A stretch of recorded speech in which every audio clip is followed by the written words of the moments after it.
Welcome to Selling in the Motor Trade, in association with Automotive Management and Simco Training. This is the weekly podcast where we share best practice, tips, and ideas on how to sell more cars, improve your service department, and generally put more profit into your dealership or dealer group. I'm your host, Simon Bowkett, or some of you might already know me as Skippy. And firstly, I want to say thank you for taking the time to tune in.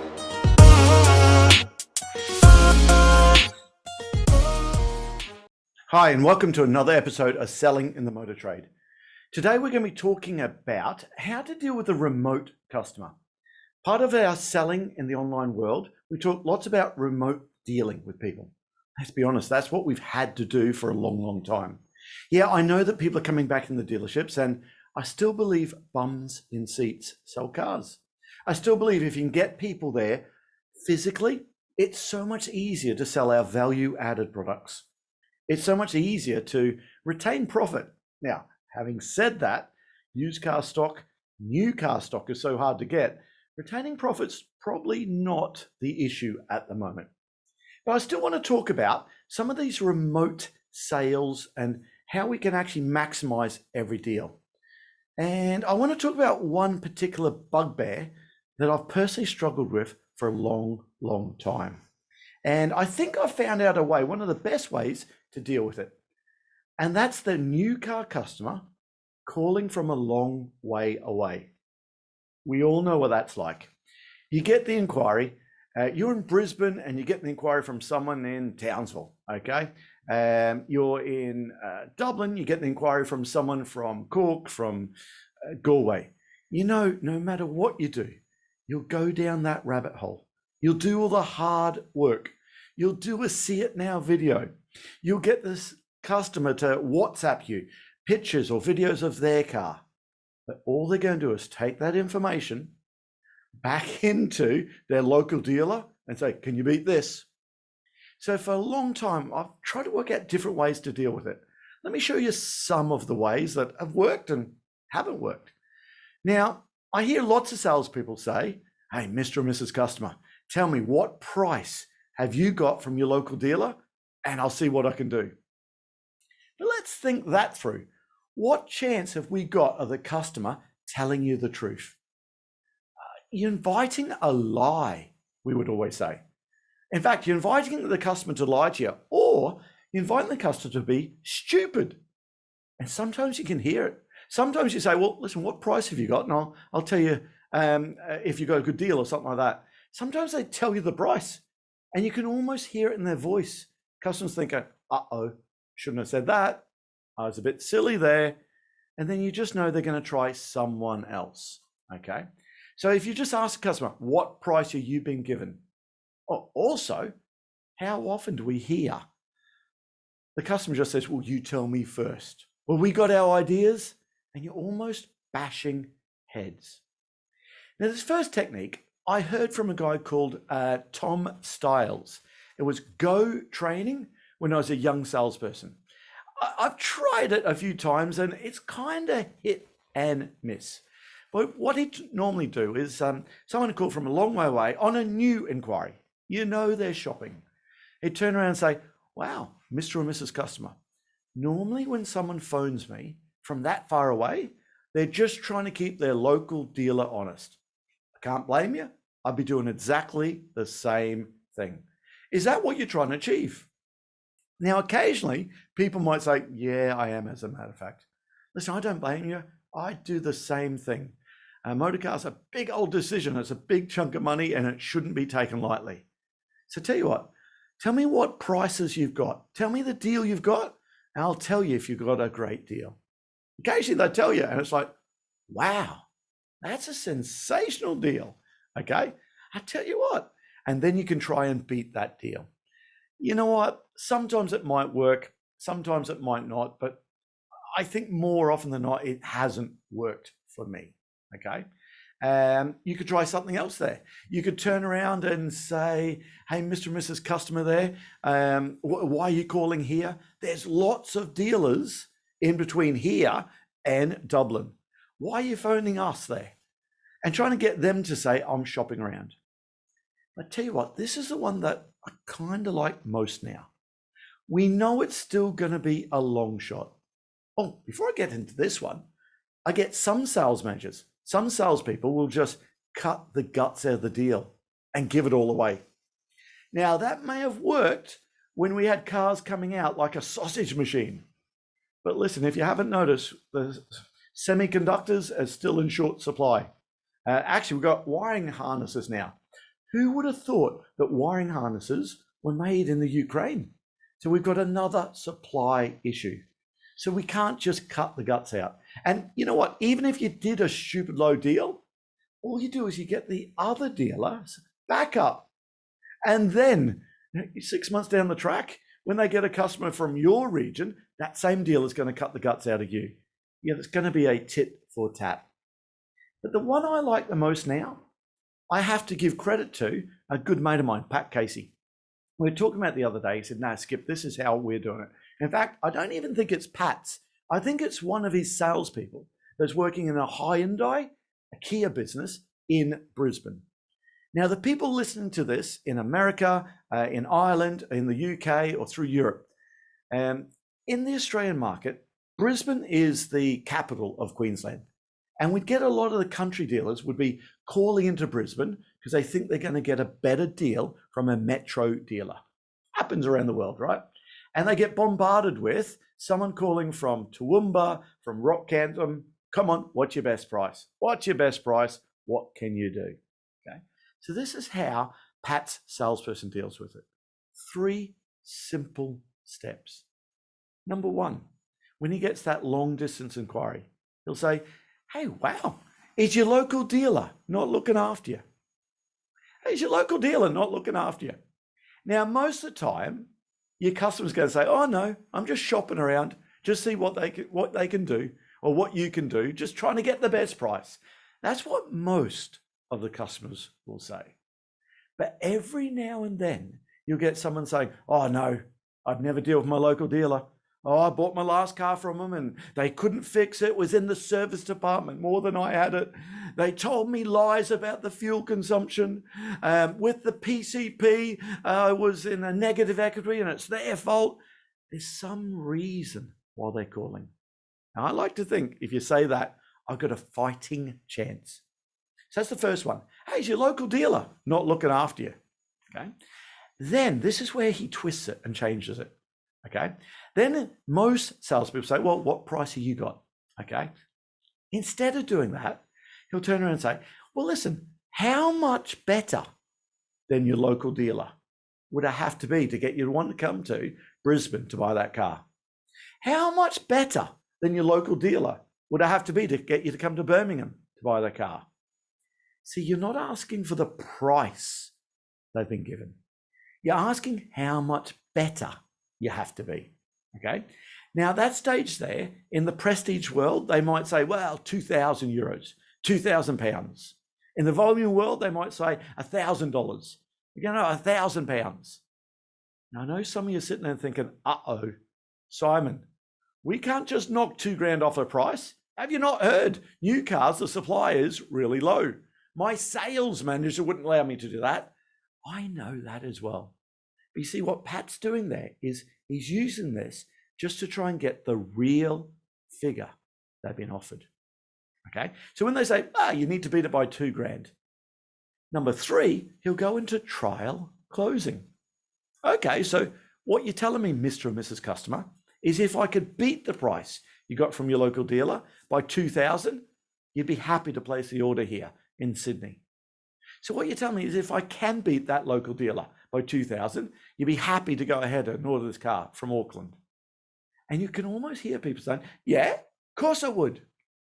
Think it through. If I said to you, "Hey, listen, do you want to come and start working with Simco Training? Be a sales trainer and join our team in Simco Training." You might say, "Oh, yeah, I'd like that." Okay. If I then said, "Okay, well, listen, how much would you like to earn to come and work with Simco Training?" And if you said, £250,000 a year. Now, if I said, "Okay, so if I could pay you £250,000 a year, you'd be happy to come and work with us?" All right, then you might be saying, "Yeah, of course I would." That's exactly what we want our customer to do. So what you're saying is, if I could save you that 2,000 from your local dealer, you'd be happy to go ahead and order your car from here in Manchester. Yeah, of course I would. Or sometimes they'll give you the monthly figure. Hey, how much better than your local dealer would I have to be to get you one and come and buy the car from Manchester? Well, £100 a month. Okay, so if we could save you £100 a month, you'd be happy to place the order here in Stockport. Yeah, of course I would. Now we're going to say, okay, well, clearly I need an email of the figures you've got so I can go and beat my boss up. But tell me, how much can you get that XYZ for? What, 18.9, 18.8, something like that? No, I'm getting it for 18 grand. Now we can say, wow, that's a sensational deal. Beating that 18,000 by 2,000, that's just not going to be feasible. How flexible can you be? Now, if they say £100 a month, okay, you need to be £100 a month better. Okay, well, clearly I need an email of the figures you've got so I can go and beat my boss up. But if I could save you £100 a month on that Sportage, you'd be happy to place your order here at Simcoe Kia in Cheshire. Yeah, of course I would. Great, okay. Well, listen, how much can you get that Sportage for? What, 660, 650, something like that? No, we're actually getting it for 600 a month. Wow, that's a sensational deal. Hey, listen, beating 600 a month by £100, that's just not going to be feasible. How flexible can you be? Can you hear how Pat and his team is just using that 3-stage process to find out what the real figure is that they've been given? That's what he's really trying to achieve with it. Okay. Now, here's something else you might want to try. This one, I can't remember who I stole it from, but if you've been listening to the podcast long enough, you'll know that none of them are my ideas. I just nick the ideas from lots of different places. In fact, in our business, we do a lot of research and development. Yeah, you'll know it's rob and duplicate. If there's a good idea out there, we'll rob it, we'll duplicate it, and we'll come and tell you guys all about it. Okay. Here's another one. We're just trying to stop the lie on this technique as much as we can. That's what we're really trying to do. So actually, you might add into that process at some point, Mr. or Mrs. Customer, let me share this with you. I love to lower my voice. Let me share this with you. We buy our cars, all us Toyota dealers, we all buy them from exactly the same place. That's Toyota UK or GB or Ireland, Australia. We all buy them exactly the same price and all have exactly the same restrictions. Now, you know what? Years ago, I was taught to say we have the same margins. I love the phrase, we buy cars in exactly the same place, we buy them exactly the same price, and we all got exactly the same restrictions. So restrictions, okay, implies that actually we can't go below it. Restriction sounds a little bit better because margins. If you say we've all got the same margin, your customer might think, well, give more of your margin away, okay? Can you remember before you started in the motor trade, okay, being shocked how much profit we actually make out of a new car when you started, okay? If we ask the average man in the street, how much margin do you think we make out of that €30,000 car? Don't you think lots of people say, oh, I don't know, 10,000, something like that? I think lots of them would, okay? Now, we make nothing like that, okay? You'd be lucky to make, what, 7, 8%, depending on your brand, okay? Sure, some might be more than that, okay? Some might be a lot less, though, as well. So margins I like to avoid now. In fact, if you think about it, that technique, we could almost attribute that to Rolex. Let's say you want to go and buy a lovely flash Rolex watch. You say, right, what's the best price I can do? Isn't their first line of defense? Sir, this is a Rolex. It's exactly the same price here as is at New York, Milan, Tokyo. If I go below that, they'll come and unbolt the signs. Now, that's not true because it would be an illegal cartel. But that's their first line of defense. And that's kind of what you're saying by, hey, Mr. and Mrs. Customer, let me share this with you. We all buy cars from exactly the same place. That's Kia GB. We all buy them exactly the same price. We all got the same restrictions. So any price we could do, someone else can do, and vice versa. Hey, but listen, and then you can go into the other stuff. But listen, how much better than your local dealer would I have to be to get you want to come and order your car from here in Cheshire? Oh, I tell you what, it'd have to be at least $1,500. Okay. So listen, if I could save you $1,500 on the prices you've been offered, you'd be happy to order the car from here. Yeah, I'd go one stage further. And you'd be happy to leave me a credit or debit card, £1,000 just to secure that. Yeah, of course I would. Great, well, clearly I'm going to need an email so I can go and beat my boss up. So listen, what balance to change can you get that for? Or how much a month can you get it for? Okay, or how much are they selling you that car for? Again, we're going to say, wow, that's a sensational deal. Beating that by 1,000 or 1,500, that's just not going to be feasible. Now, here's something else. We're using the phrase feasible, flexible there. Most powerful words I've ever learned in selling. Because again, I hear too many salespeople say, listen, we can't do it for that. What would you buy it at? If you tell anyone in the world they can't do something, what's natural reaction? Tell me I can't? I'll bloody show you. Anyway, guys, listen, this is for the podcast. We thought we'd just give you another flavor of what we do on our sales fitness program. This is the shameless plug again for our sales fitness program. This is where we have those 5 signature products there for $299. You can actually get your salespeople to go through all of this type of content. You see, we find that lots of salespeople have a toolbox of ideas on how to sell things. I never want to take tools out of their toolbox. All I want to do is put more tools into the toolbox. So they've got the right tool for the right customer at the right time. All too often, we get salespeople trying to cut the grass with a hammer. I mean, you'll end up doing it, but might not be the most efficient way of doing it.